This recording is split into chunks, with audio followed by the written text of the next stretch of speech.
Well, welcome to another of our words of encouragement. You know, it always makes a difference when we've got something to look forward to. And I hope you've got something that just lifts your heart and that you are looking forward to in maybe the days and weeks ahead, even in the difficulties of life at this time. It might be as simple as a particular TV show or meal that you're looking forward to. But you know, looking forward with a bigger perspective really makes the difference. And that's what I'd like us to do as we think today about the ascension. If we jump in that TARDIS 2,000 years ago, we would find Jesus has been crucified. Jesus has come back from the dead. And then what happened to him then in those initial days and weeks after he returned back bodily from the dead? What we find is but a month later, he returns back to the Father, something we call the ascension. Let me read these verses from the end of Luke's Gospel. Talking about Jesus with his disciples.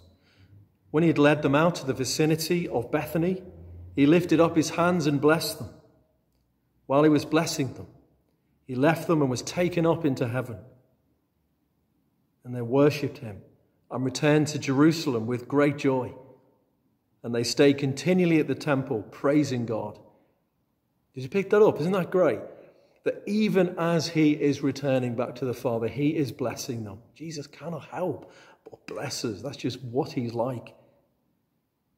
He wishes us well and roots for us and gives his life for us and for our blessing.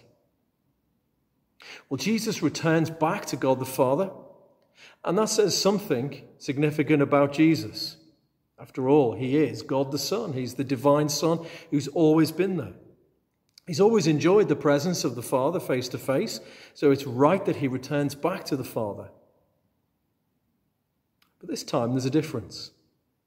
Because now he doesn't just go as the divine Son, but he goes as the divine Son who is also one of us. He became human. He became a man.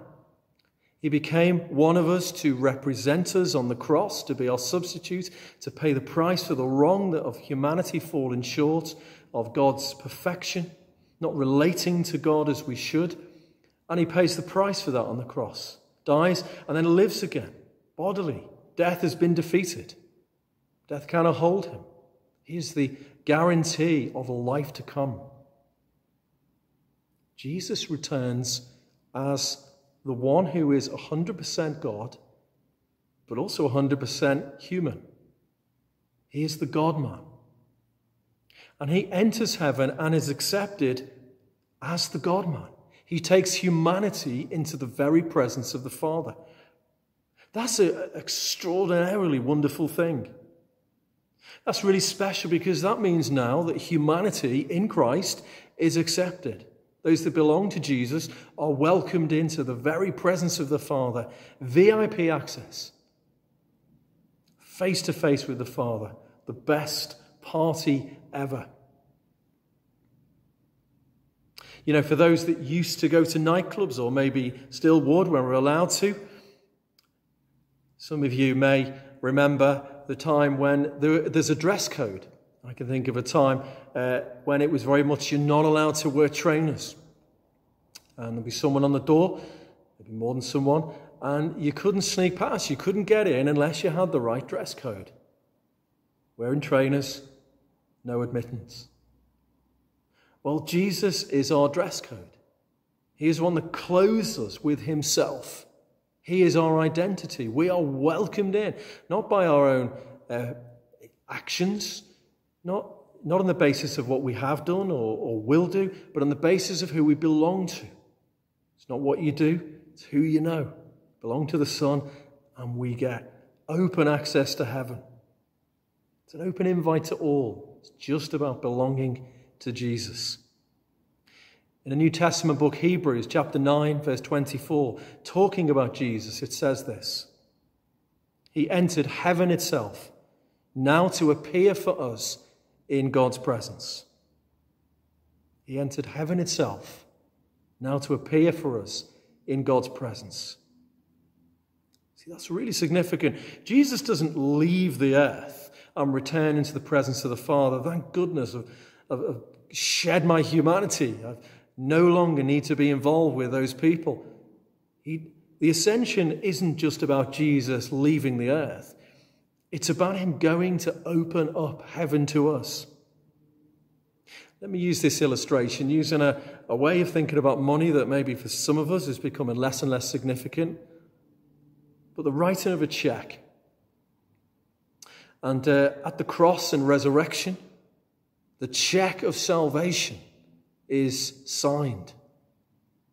And in that cheque is the treasures of salvation, but it's got to be cashed.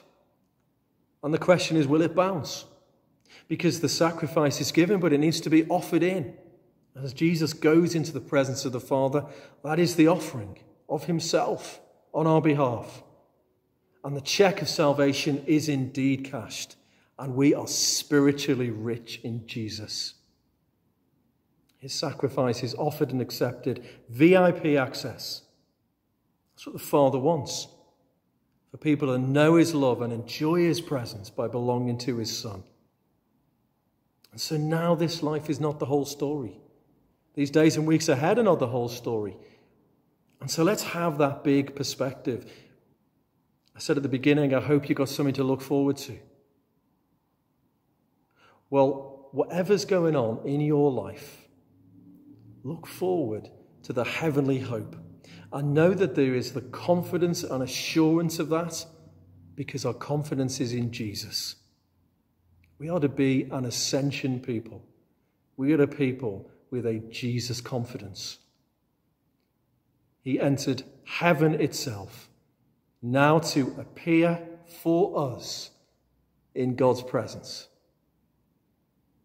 Amen.